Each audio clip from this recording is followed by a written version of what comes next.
Olá pessoal, no vídeo de hoje vamos falar sobre um dos maiores conquistadores da história mundial. Vamos contar um pouco sobre Alexandre o Grande. Alexandre nasceu na cidade de Pela, capital do Reino da Macedônia, no sexto dia do mês Hecatombeu do antigo calendário grego, o que provavelmente corresponde a 20 de julho de 356 a.C., apesar da data exata ainda não ser sabida com certeza. Era filho do rei Filipe II e de sua quarta esposa, Olímpia, filha do rei Neoptólemo e do Epiro.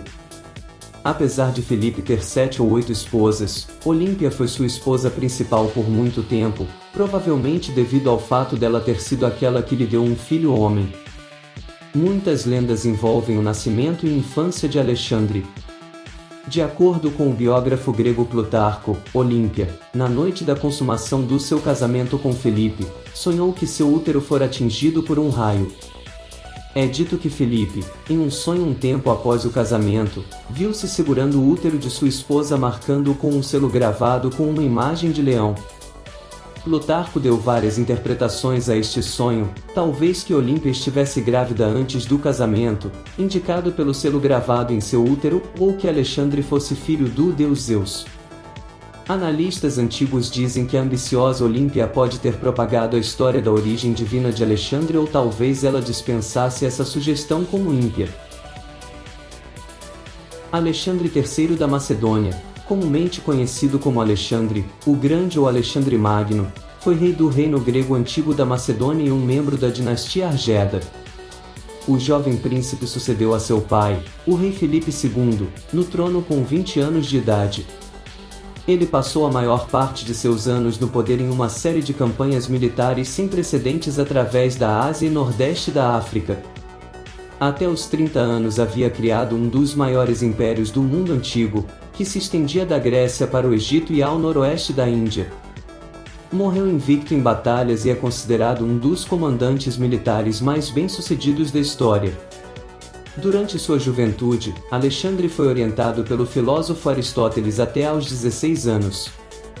Depois que Filipe foi assassinado em 336 a.C., Alexandre sucedeu a seu pai no trono e herdou um reino forte e um exército experiente. Havia sido premiado com o generalato da Grécia e usou essa autoridade para lançar o projeto panelênico de seu pai, liderando os gregos na conquista da Pérsia. Em 334 a.C., invadiu o Império Aquemênida, governando a Ásia Menor, e começou uma série de campanhas que durou 10 anos.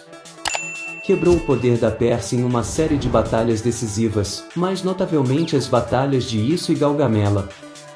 Em seguida, derrubou o rei persa Dário III e conquistou a Pérsia em sua totalidade.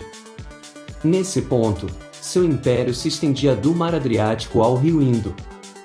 Buscando alcançar os confins do mundo e do grande mar exterior, invadiu a Índia em 326 a.C., mas foi forçado a voltar pela demanda de suas tropas. A 10 ou 11 de junho de 323 a.C., Alexandre morreu no antigo palácio do rei Nabucodonosor II, na Babilônia, aos 32 anos. Existem duas versões a respeito de sua morte. De acordo com Plutarco, cerca de 14 dias antes de falecer, Alexandre deu uma festa ao almirante Nearco e passou aquela noite e a próxima bebendo. Ele teve então uma febre, que foi piorando até o ponto de não poder falar. Aos soldados comuns, ansiosos por causa da saúde do seu rei, foi permitido passar por ele silenciosamente e acenar. A segunda versão, de Diodoro, afirma que Alexandre passou a sofrer de fortes dores após tomar uma enorme porção de vinho, em uma festa a Heracles. Permaneceu fraco por 11 dias, não teve febre e morreu depois de dias de agonia. Plutarco afirmou que esta última versão não seria verdade. Sem executar uma série de campanhas planejadas que teria começado com uma invasão da Arábia. Nos anos seguintes à sua morte, uma série de guerras civis rasgou seu império em pedaços, resultando em vários estados governados pelos diádocos, sobreviventes e herdeiros generais de Alexandre. Seu legado inclui a difusão cultural que suas conquistas geraram, como o greco-budismo. Fundou cerca de 20 cidades que levavam o seu nome, principalmente Alexandria, no Egito. Seus assentamentos de colonos gregos e a propagação resultante da cultura grega no leste resultou em uma nova civilização helenística, aspectos que ainda eram evidentes nas tradições do Império Bizantino em meados do século XV e a presença de oradores gregos na região central e noroeste da Anatólia até a década de 1920. Alexandre tornou-se lendário como um herói clássico no molde de Aquiles, aparecendo com destaque na história e mito grego e culturas não gregas. Tornou-se a medida contra a qual os líderes militares se compararam, e academias militares em todo o mundo ainda ensinam suas táticas. É muitas vezes classificado entre as pessoas mais influentes do mundo em todos os tempos, junto com seu professor Aristóteles.